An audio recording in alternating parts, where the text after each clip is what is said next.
Olá pessoas, bom dia. E quando eu falo bom dia, é literalmente bom dia mesmo. São 6h20 da manhã do dia 8, dia 5/8 de 2020. E eu particularmente quero compartilhar um sonho com vocês. E é um sonho do tipo aquele negócio assim, o Martin Luther King tinha um sonho, né? I had a dream that one day the children of this nation won't be judged by the color of their skin, but the quality of their character. Né? Tipo assim, eu tenho um sonho que um dia as crianças dessa nação não serão julgadas pela cor da sua pele, mas sim pela consistência do seu caráter. Essa é uma frase do Martin Luther King, né, defensor dos direitos civis dos negros na década de 60 nos Estados Unidos. Muito interessante essa frase sobre sonhos, mas não é exatamente sobre isso que eu quero falar. Eu quero falar que eu realmente tive um sonho essa noite, e que esse sonho foi um sonho em que eu tava estranhamente jogando videogame no meio da rua. Tinha um videogame, tinha um sofá e tava eu e meu primo jogando videogame. E é engraçado que em determinado momento chegou um sujeito lá e falou assim, tal. E começou a encher o saco, sabe? E tipo, de repente essa imagem do sonho foi transferida pra dentro da minha casa, né? E eu falei pra esse sujeito chato, né, que tava interrompendo meu jogo no videogame lá, isso aqui é minha casa, você tinha que sair daqui, né? Mas eu acabei acordando. Mas isso me levou a uma reflexão importante, no sentido que a gente não tem uma saúde emocional suficiente para poder desenvolver um diálogo decente num sonho. Né? Que é do tipo assim, teoricamente tem uma pessoa que está invadindo essa intimidade.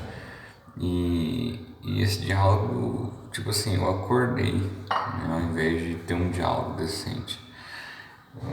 Isso quer dizer que nas minhas emoções alguma coisa meio que não permite, né, que exista a defesa do direito à intimidade e à vida privada, né, na atmosfera de um sonho, cara. Teoricamente, assim, diz muito sobre a sua personalidade. E a gente vive tempos em que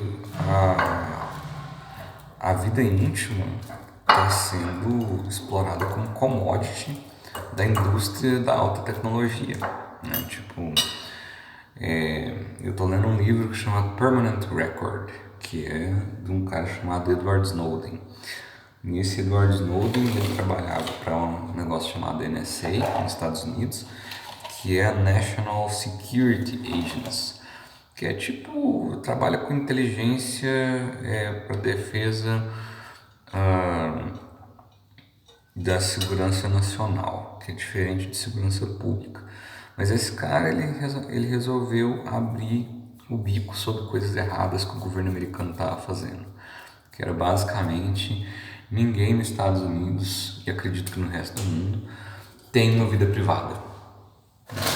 Tipo, por que não tem uma vida privada?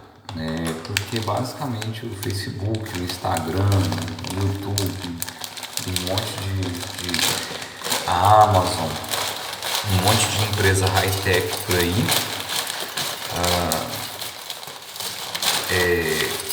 que a gente tem dúvida de qual serviço elas oferecem, né? Do tipo assim, o Facebook é uma empresa que oferece um serviço. Qual serviço? Tipo, qual mercadoria e qual serviço o Facebook vende? Você. Né? Tipo, se você tem dúvida do que essa empresa está fazendo, normalmente é porque ela está vendendo você como produto, a sua intimidade, a sua vida pessoal. E o Facebook faz isso com muito sucesso, está fazendo isso no mundo inteiro, né? E basicamente a gente está vivendo um admirável mundo novo, onde a gente vai ter que repensar o direito público no sentido de efetivamente quanta intimidade nós temos e até que ponto até que ponto o governo e as instituições privadas podem entrar na vida particular do indivíduo, né? E até que ponto esses contratos são válidos, né? Até que ponto o próprio contrato social, né, pedra fundamental de uma sociedade política, é algo vigente, ou os direitos que estão lá, na verdade, são bem relativos mesmo, né? E nesse sentido, poxa, nós vivemos uma época de um troço que o próprio Edward Snowden, né, que é o cara que eu estava falando antes, ele sintetizou muito bem o que a gente está vivendo. Ele falou o seguinte: olha, hoje o mundo vive uma onda de populismo autoritário. E o nome é esse mesmo. Tipo, aqui no Brasil a gente elegeu o Bolsonaro. Bolsonaro, teoricamente, é uma pessoa que é a direita do Brasil, o conservadorismo do Brasil, apesar que ele foi funcionário público a vida inteira. Como é que uma pessoa que é funcionário público a vida inteira é representante da burguesia comerciante industrial e que basicamente exerce a sua função em empresas privadas, né? Trabalha para empresas privadas? Como é que o Bolsonaro, que nunca trabalhou com empresa privada na vida e especialmente ele nunca foi empresário, como é que ele pode ser o representante dos empresários, né? Mas enfim, gente, isso aqui é a minha comida, muito bom isso aqui. Tipo, isso aqui você pega iogurte, mel, uma paçoca e cereal, e realmente é muito bom. Mas a gente fica pensando, né, como é que pode o Bolsonaro ser representante dos empresários, sendo que ele é funcionário público a vida inteira, né? Foi do Exército, depois do Legislativo Federal. E a gente fica vendo esse populismo autoritário, ele não tem base, sabe? Tipo assim, é uma coisa... Ele não representa a maioria das pessoas. Na verdade, ele é mais uma manifestação de emoções negativas, entende?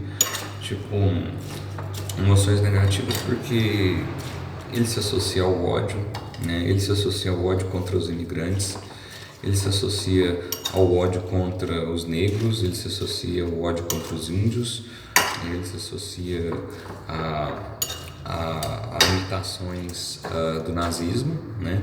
Aqui no Brasil, por exemplo, teve um dia que juntou um monte de gente e saiu lá na Praça dos Três Poderes com um monte de tocha acesa, né? Isso aí é uma imitação do nazismo, que na década de 30 e 40 faziam isso, né? Saiu na rua com tochas acesas gritando sangue e solo, né? Isso aí foi o prelúdio de um péssimo episódio para os brancos, né? Que foi a Segunda Guerra Mundial. Tipo, Hitler teve que suicidar depois de tanta confiança que deram para ele e de tantos direitos que a Alemanha perdeu, né? Tipo assim, perdeu a guerra e perdeu os direitos também. Tipo, tinha uma constituição chamada Constituição de Weimar, que foi, acho que promulgada em 1930 e poucos, 1920 e poucos, que era uma constituição muito democrática, que tinha muitos direitos e garantias fundamentais, e a Alemanha perdeu isso, né? Perdeu isso para o nazismo, então perdeu os direitos. E foi uma perda material considerável. Tipo, quanta gente branca morreu? Tipo, a opção de você ter ódio contra o resto da população que não é branca, que é imigrante, que é cigana, que é judeu. Isso foi ruim para os brancos, porque durante a guerra morreu muita gente branca. Então, tipo assim, foi autodestrutivo. E foi o quê? Foi uma manifestação de emoções negativas, né? Tipo, se você mudar a sua maneira de pensar, provavelmente você vai mudar a sua maneira de sentir, provavelmente você vai mudar a sua maneira de fazer. E o pessoal lá não fez um exercício de higiene mental para mudar o que eles pensavam, e eles pensaram coisas muito negativas, sentiram coisas muito negativas e praticaram coisas muito negativas. E no meio dessa alta do populismo autoritário, não tem espaço para razão, né? As pessoas não querem fazer um debate racional, né? Tipo, por exemplo, se a gente votou no governo de direita, a gente deveria estar pensando no capitalismo para muitos, que é basicamente o que aconteceu com a Europa e com os Estados Unidos por algum tempo, não foi totalmente o tempo todo não, né? E o capitalismo para todos é a classe média ser maior do que os pobres, né? E nesse sentido eu acho que tanto o Trump quanto o Bolsonaro falharam, né? Hoje 46% da população americana é pobre, ou pior do que isso, é muito pobre.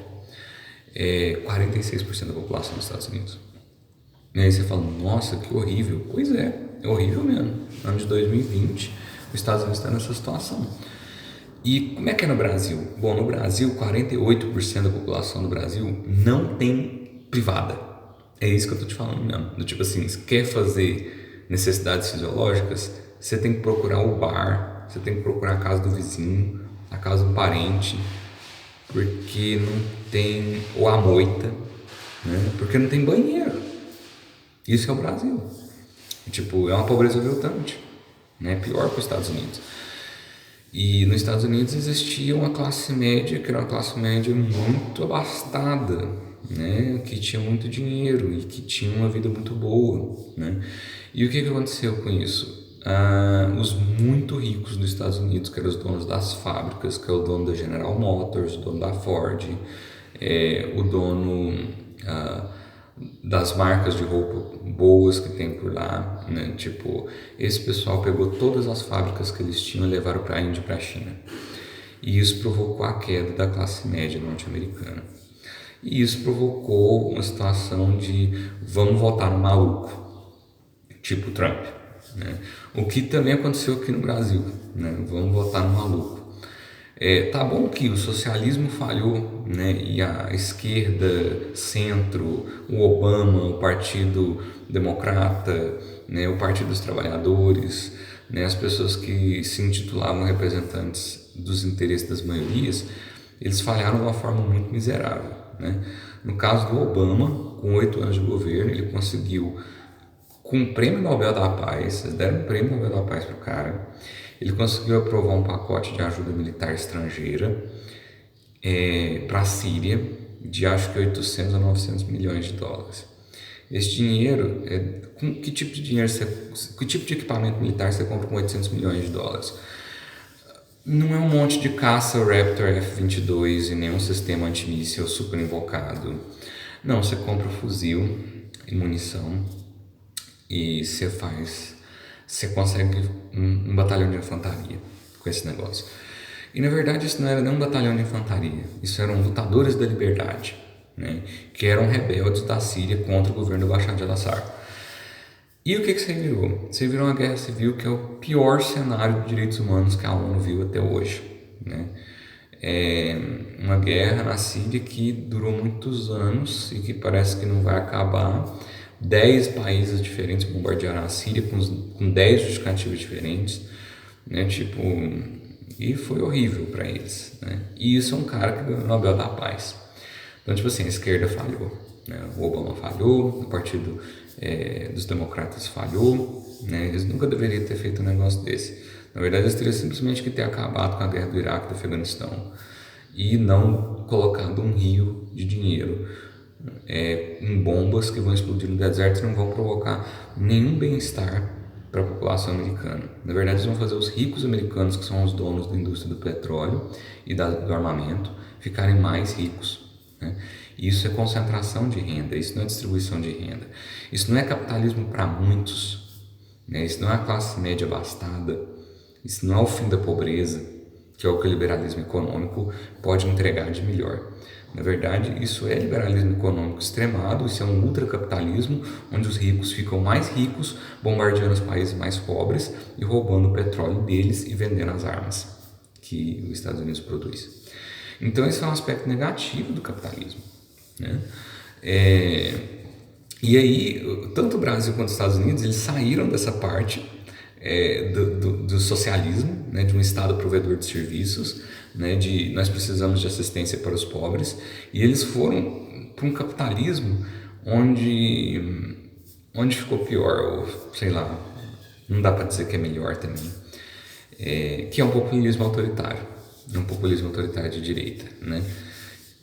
E eu acho que eu estou falando isso porque eu estou fazendo uma pós-graduação em ciência política e lendo mais de um livro sobre política, mas parece que a gente precisa do que a Gabriela Prioli está dizendo. A gente precisa de mais razão e menos emoção. E como é que você chega nisso?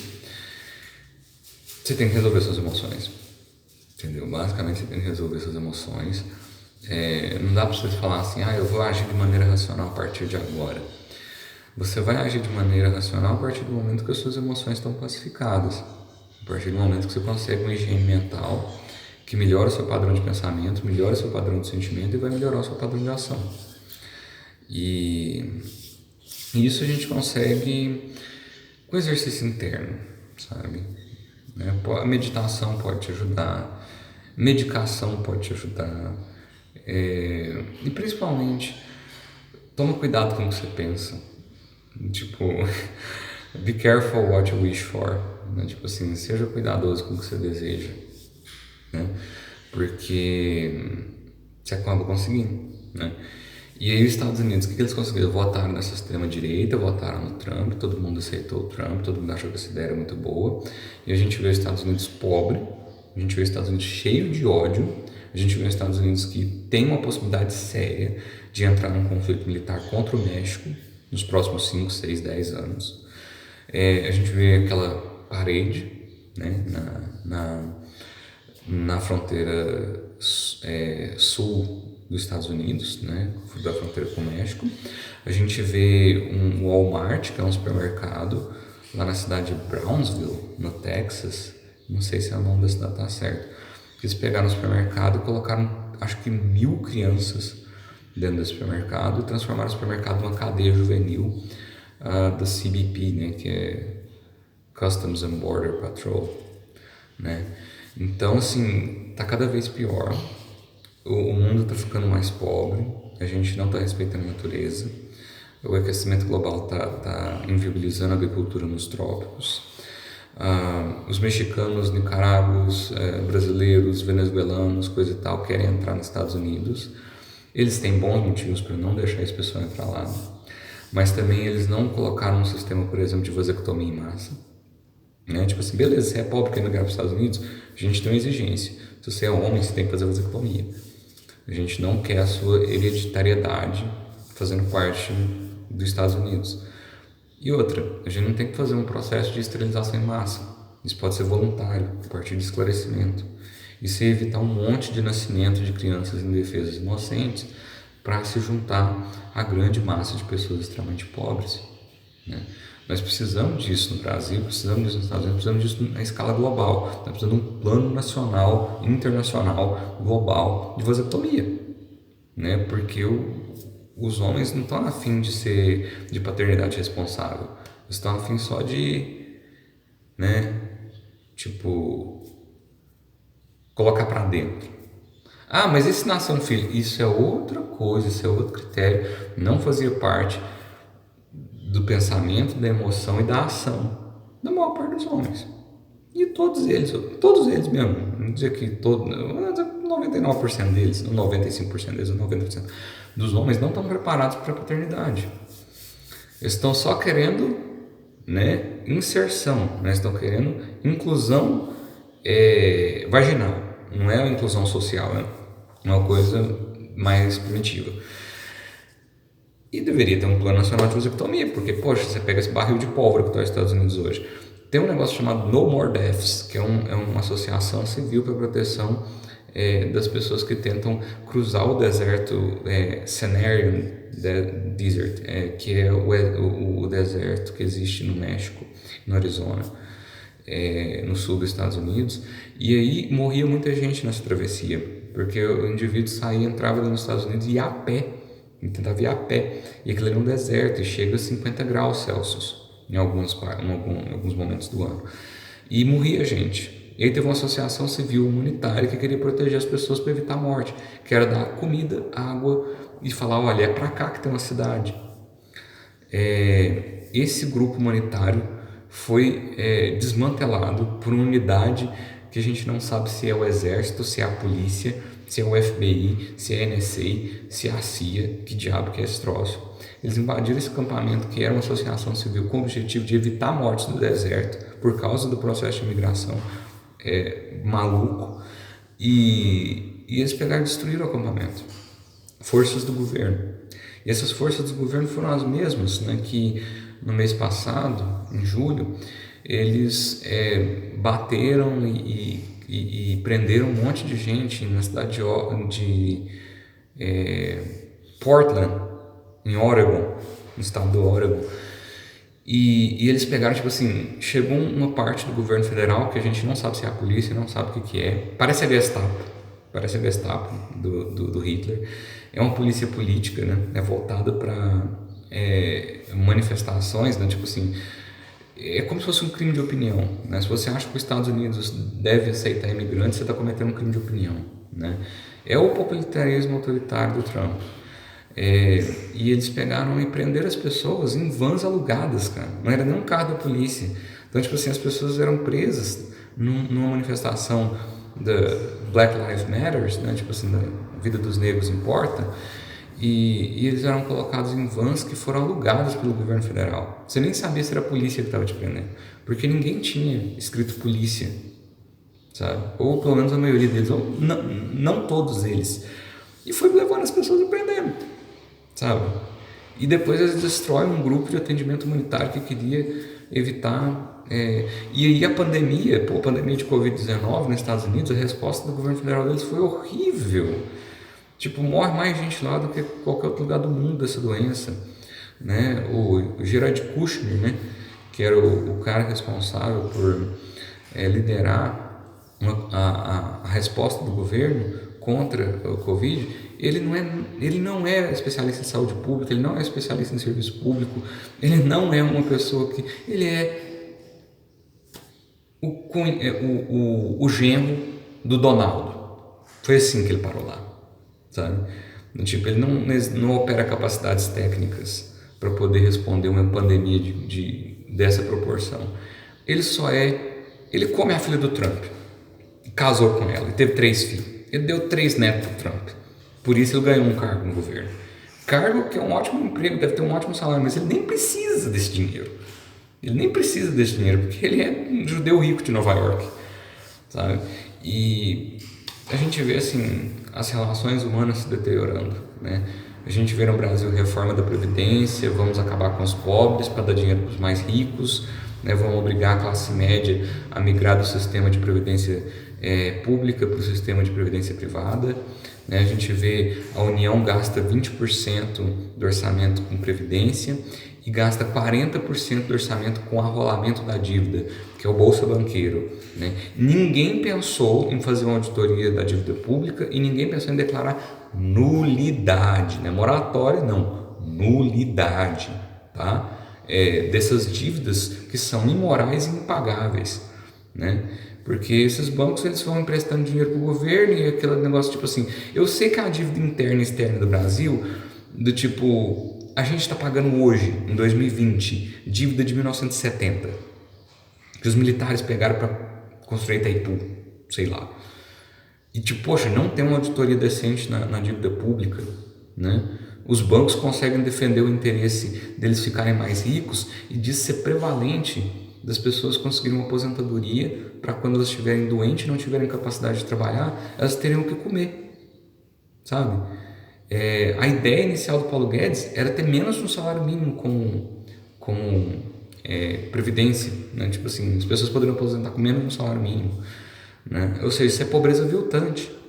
E a pobreza aviltante, só que o problema da União, que é o gasto excessivo, ele está 40% nas dívidas dos bancos e 20% na previdência. Eu não estou dizendo que você teria que tipo, cortar esses 40% e o banco não ia receber nada.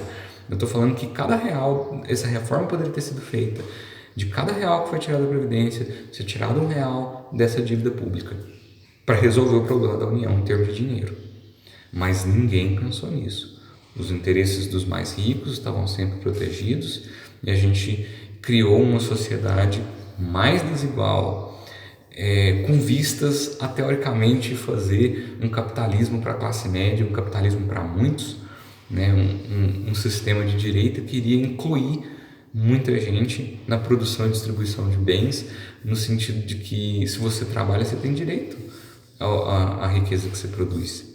Mas aqui no Brasil nunca foi assim. Quem trabalhava eram os negros, quem ficava com a riqueza eram os brancos. Hoje, quem trabalha é a classe média e o pequeno empresário. Quem fica com a riqueza? Os bancos e o governo, né? Então a gente não tem tradição de fazer um capitalismo equilibrado que tenha a expansão da classe média. E eu acho que isso tem muito a ver mesmo com a situação que a gente não tem saúde mental. A primeira parte é essa. A gente não tem uma higiene mental para controlar os pensamentos, que controlam as emoções, que controlam as ações. A nossa cultura, ela não é equilibrada nesse sentido de saúde mental. Bom, acredito que ninguém vai ver um vídeo de 25 minutos, mas tá aí minha visão sobre política e psicologia no ano de agosto de 2020, né? De 5 de agosto de 2020. 5 de agosto de 2020.